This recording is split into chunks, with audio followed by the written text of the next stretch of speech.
Welcome everyone to Coaching this session. My name is Michael Rearden and I'll be your mindset coach today. And today we're going to be talking about the dangerous phrases that the mind can recite to itself. And you might think that you know some of the most dangerous phrases, but stay tuned and you probably will find out that these phrases are not what you think. As always, make sure to like, comment, subscribe, and to share this video and your audio to help build a like-minded community of strong, positive people with the idea that they can do anything in life as long as they put their mind to it. All right, everyone, if you're new to the channel, you're going to head over to revenconcepts.com and we're going to head over to resources and then go to blogs. And as always, I'm ready and prepared. I have the blog that we're going to be talking about today, Dangerous Phrases for the Mind. Now, this dangerous phrase of the mind or for the mind, they're going to be talking about 3 phrases that we have to watch out for. And you might not think these phrases are going to be so detrimental because we made it a norm. So yeah, these norms are actually hurting you more than what you think. So the first dangerous phrase that we're going to talk about today is going to be number 1. I'm going to give my child a life I never had. Number 2, this is just who I am. And number 3, I'm busy. And I'm going to break all of that down in today's episode. And of course, I do encourage you to read the blog because it goes into more detail than what I'm going to go on today, but is going to offer a different perspective. And if you're guilty of saying any of these phrases at any point in your life, you have to do the work to repair all the damage it caused. So you might not think it caused any damage. It did. So we have to get that damage repaired. So we're going to do that today. We're going to do this in this blog. So let's break down these 3 dangerous phrases. Looking at the first phrase, I'm going to give my child a life I never had. What does that mean? Well, it can mean many things. Number 1, you could have had a rough childhood and you don't want your kid to experience that also. Now, is that a good parent or a bad parent? And I'm going to say it's probably a good parent. That parent wanted to do their best to make sure their child had the best education, the best circumstances for themselves to be successful, to succeed. Because if we look at generational growth, the kids should be better than the parents. Should. However, we can see in recent years that that is not the case. So what does that mean? Does that mean that parents did a bad job raising children? No, not necessarily. Society is different. It's a different type of mindset. So how we thought when we were younger is not how they think now that they're that next generation of leaders. Who's to blame? We can point the finger all day, or we can get to work and fix the problem. And I encourage people to get to work rather than point the finger. But one of the things that we can't do as parents is say, I'm going to give my child a life I never had. And yes, it's a good thing. Most likely you're going to give them a car that you never had. You're going to give them a good home, a warm bed. Maybe you didn't have food every night. Maybe if you didn't have that, I'm not saying that's a bad thing. But you have to understand that the things that you experienced in your life made you who you are today. So you have to ask yourself at some point, are you happy with who you are? Because if you're not happy with who you are, head over to revenconcepts.com and you need coaching. Because there's a reason why you're saying that.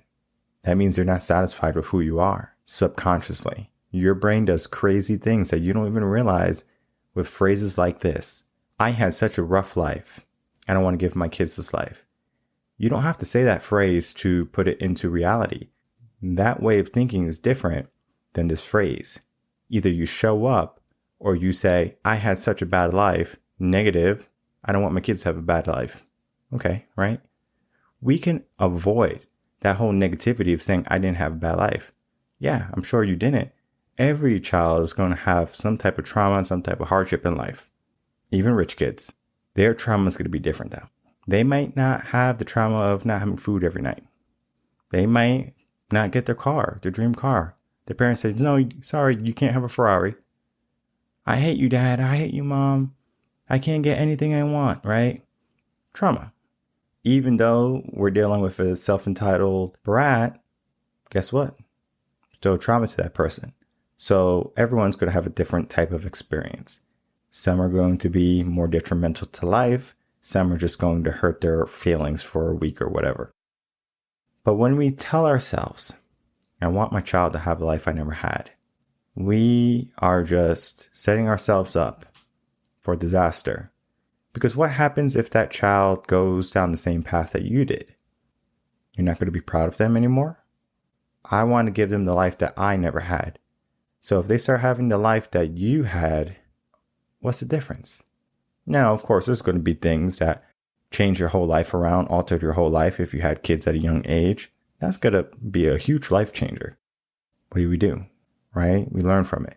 We grow from it. But we don't hate the fact that we made a mistake. We don't hate the fact that we had a child. We did the deed. We have to show up. We have to be the adults. We have to handle our business. So that is going to be dangerous phrase number 1. And we're going to tie everything into the end. Looking at dangerous phrase number 2 now, we get into the idea of this is who I am. I mean, this kind of ties into phrase number 1 a little bit. We're going to break that down. But phrase number 2 is saying this is who I am, meaning we can't change. I can't change. This is just who I am. I'm always going to be this way. I'm not going to be smart. I'm not going to be handsome. I'm not going to be attractive to other people. I'm not going to be a good public speaker. Whatever you tell yourself, that is who you're telling yourself. Whatever you tell yourself, that is who you're telling yourself to be. So this is just who I am. I guess I have to stay this way because I can't change it. There's ways that we can turn all these words around too. That'd be toward the end.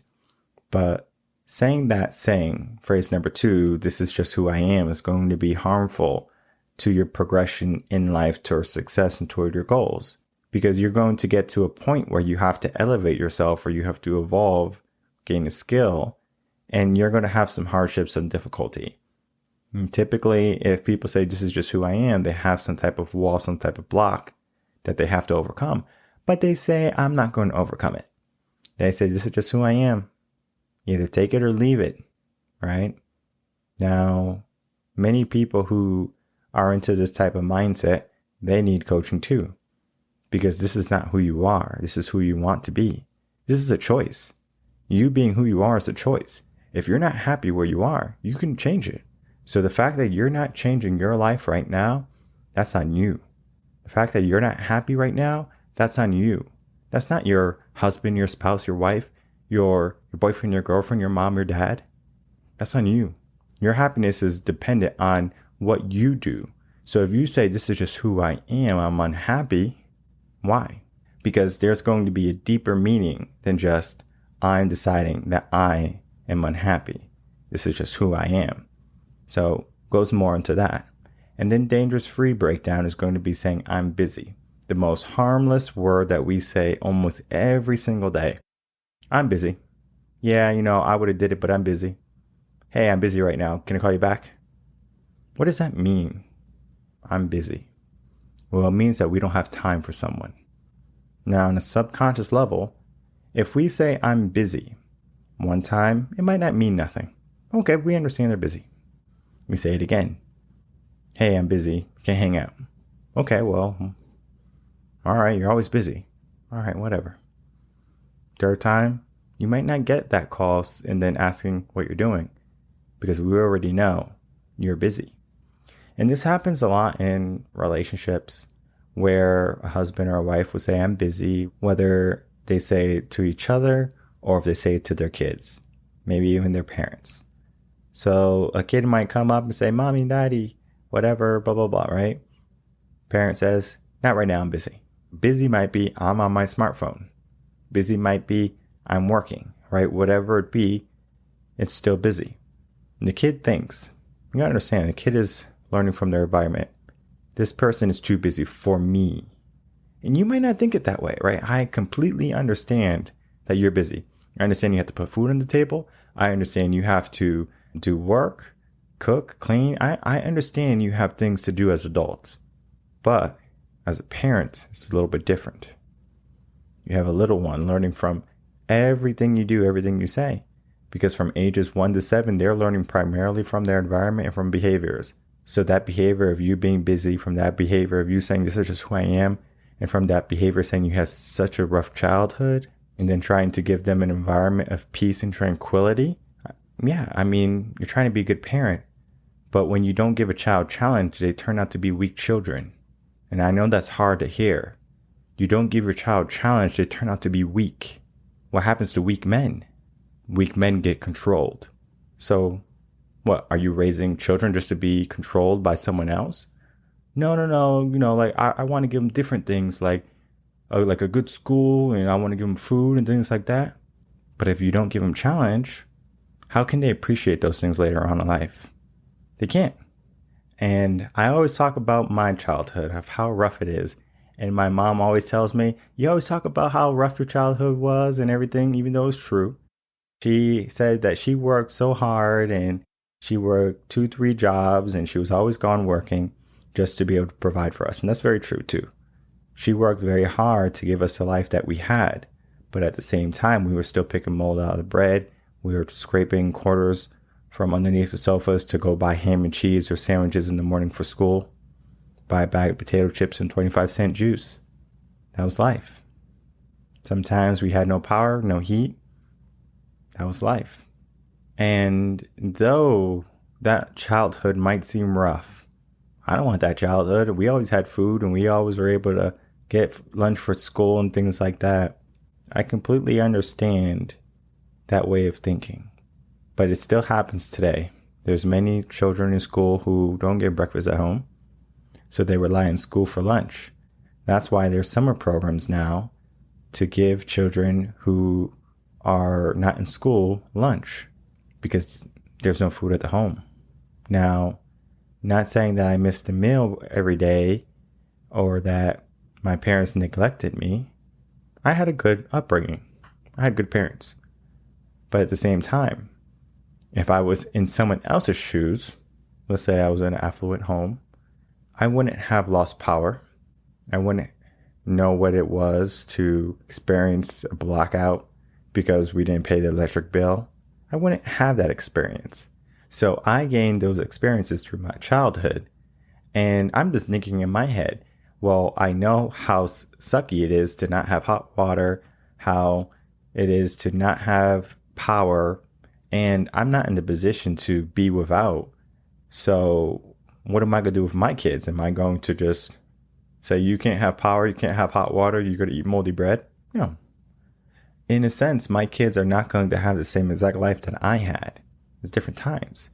Over the years, I was able to elevate myself, whether through just my business, through the work I did in my career. Now I'm able to not have to worry about, well, are we going to pay the light bill this month? Are we going to pay the phone bill this month? What bill are we not paying because we don't have enough? We have to come to the conclusion of, all right, where were we and where are we now? I'm in a better place now than I was when I was younger, but it took a lot of work, took a lot of effort. But I'm going to give my child as much challenge as I can. I'm going to be that force that reigns supreme over their butts, and I'm going to say, you're going to have some challenge. Mommy and daddy are not coming to the rescue. You mess up, you handle it. And my dad always said that, handle your business. So they're going to have to handle their business. They're going to have to show up. And I'm going to give them as many challenges. I'm going to present them with as many challenges as they need to grow. Because I understand that if I don't give them challenge when they're younger, they're going to turn up and be weak adults. And that just goes us into the second phrase again. This is just who I am. We can avoid that whole saying of this is just who I am. That is not who you are. That's who you want to be. So changing that type of mindset, how do we get from where we are to where we want to be? Many people just remain complacent. They stay in their comfort zone, and then they wonder why they don't have a good life. Well, if you don't have a good life, why not change what you're doing? Why not change your circumstance? Because if I said this is just who I am, a poor kid in the ghetto growing up, I would be the poor kid in the ghetto still today. But I said I don't want to be the poor kid in the ghetto anymore. I see an alternate route for me. Even though everyone in the hood is doing what the hood does, I said I don't want to do what they're doing. I want something different. Sometimes people get into the realm of, well, they did it, must be the appropriate thing to do. This is not Simon Says. This is not follow the leader. You follow what you want. And if you want something better in your life, if you want to change your circumstance, that is what you do. That's not who you are. Change who you are. Become who you want to be. Many people get into this mindset that well, because of circumstances, I can only be this much or do this much. No, your circumstances don't define you, they refine you. So if you're going to allow your circumstances to depict your future outcome, then you're going to be doomed for quite some time. And then we just tack on to I'm busy, so we don't even think about doing some work or lifting a finger. We as people have become extremely lazy. We as people have decided that we are going to be preoccupied by things that are inconsequential and then wonder why we don't have better things in our life. Or if we do have those good things, we sacrifice moments of peace and tranquility for a good moment now and then for suffering later. Many people choose easy now, hard later. I would rather choose hard now, easy later. This is a mindset game. We have to understand that our mind is constantly telling us things, whether we know it or not. Our mind is telling us we need to do something or we need to not do something. And when our mind is telling that we need to give our kids a different life so that they end up weak, our mind is tricking us. When we just say, this is who I am, our mind is tricking us. We don't have to be this person. We can change to who we want to be. If we say that we're busy, we don't have any more time, we have the same 24 hours that Elon Musk has, that Bill Gates has, that Oprah has. Why don't we make something out of our lives? Because we just say we're busy rather than acting, rather than doing what we're supposed to do. We just passively say that we're busy. We don't have time. We can't do anything. We can't be successful like them. All of these different type of sayings have one thing in common: scarcity.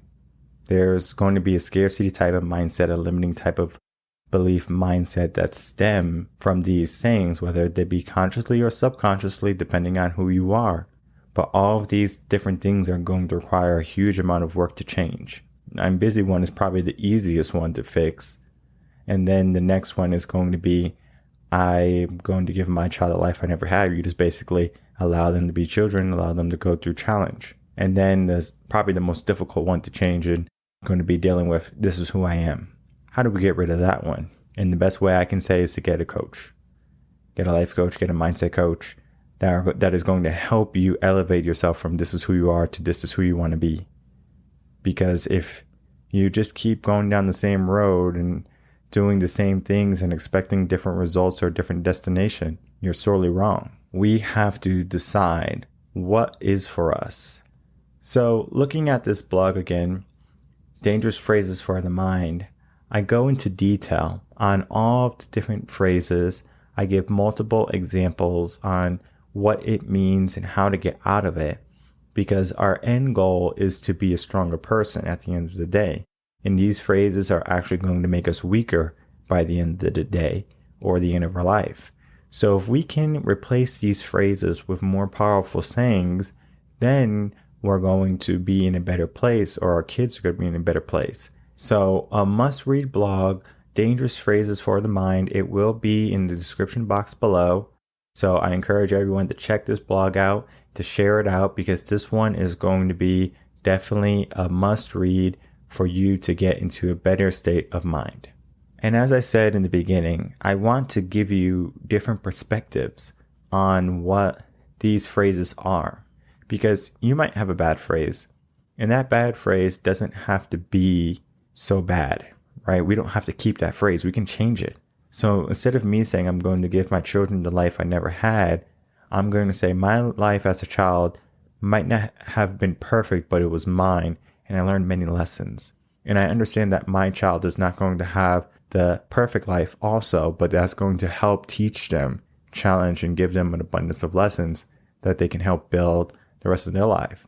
And what we do as parents and educators and guardians is we share wisdom with these young minds, because wisdom is basically experience that has already been lived. I don't have to go through the same struggles my parents did in order to acknowledge what went through. They told me, hey, this is what happened. This is life. This is what I went through. This is how I solved it. I wouldn't recommend going down this path. I have a choice. Do I take their wisdom and listen? Or do I say, I'm going to experience it myself? That depends on the mindset. You can change a child's mindset to want to touch a stove and burn their hand, or say, I'm going to listen to you. There's a way to do it. That could be for another episode, or you can get coaching with me if you want to know how to get that done for your child. Number 2, instead of saying this is just who I am, saying this is who I am today, but it's not who I'm going to be tomorrow. Simple fix. This is who I am today, but it's not going to be who I am tomorrow.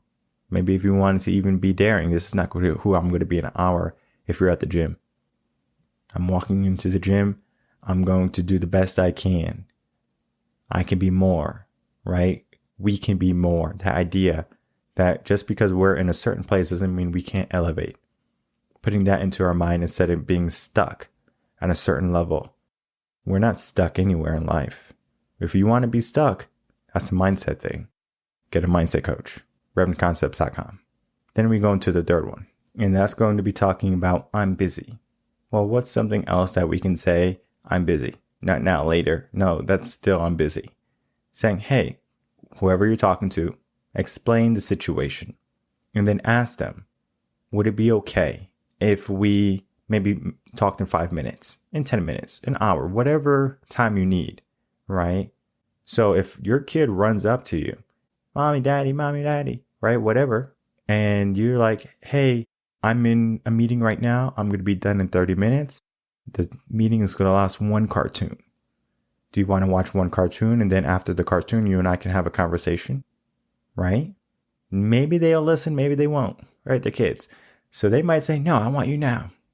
Give them challenge. You can't have me now. They might cry. They might be upset. Challenge. Let them have that.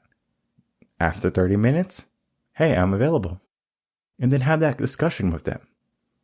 Hey, I understand you're upset. I wasn't able to talk to you when you wanted me, but sometimes mommy's going to be busy or daddy's going to be busy and I have to work. The kid might say, I don't like work. Conversation, critical thinking, build it, build that trust with them. And what happens next is that they learn. It's not that you're too busy for them. It's just that at that moment you're preoccupied. So yes, you will be able to address them, spend time with them, just not at that moment. And they have to learn patience. There's so many skills that happen on a non-structured basis, like patience. You got to wait for Christmas. Patience. You got to wait for your birthday. Patience. You got to wait till after dinner to have ice cream. Patience. We lost that somewhere. We lost the skill to be patient. We lost the skill to be understanding. We lost the skill to understand other people's emotions and feelings and mindset at that moment. So getting into their way of thinking or their type of mindset is going to require a higher level of thinking. So how you do that is going to be up to you. But what I will say and encourage you to do is if you're not in a place where you think you can handle this by yourself, get a coach. It's going to be one of the easiest things you can do. Having someone help you and assist you is not failure. It's not weakness. It's asking for help. We as people, we're here to help each other. So if you feel like you can't help yourself, have someone assist you so you can also help the people you love the most. Because you got to understand, yeah, I can cut my own lawn, but if I ask for help from a landscaper or for a landscaping company to come cut my lawn, that's going to be 40 minutes that I can spend with my family. We only have 24 hours in a day. How we view it is going to be up to us. So don't be afraid for help. Don't be afraid to ask for help. Maybe that's another dangerous phrase, but that's a different story. So looking at the phrases that we talked today, all of those things can be fixed with time and with a coach. So if you're looking for coaching, if you're looking for more answers, or if you have any questions and you're looking for answers, head over to RevenConcepts.com and we can hook you up with a consultation and or those answers you desperately need. As always, make sure to like, comment, subscribe, to share this video with anyone who you might know personally who says any of these 3 phrases, because they might not even know what they're saying. And you might say, hey, I listened to this podcast, and you're not supposed to say that. They're going to say, well, whatever. Share this podcast with them and let them listen to the 30-minute episode and let them understand what they're doing and how it will affect them, and then how to fix it. My name is Michael Rearden. I'm a mindset coach here in Austin, Texas. If you have any questions, you can email me, coachinginsession@gmail.com, and I will see everyone on the next episode of Coaching in Session. Until then, everyone, take care.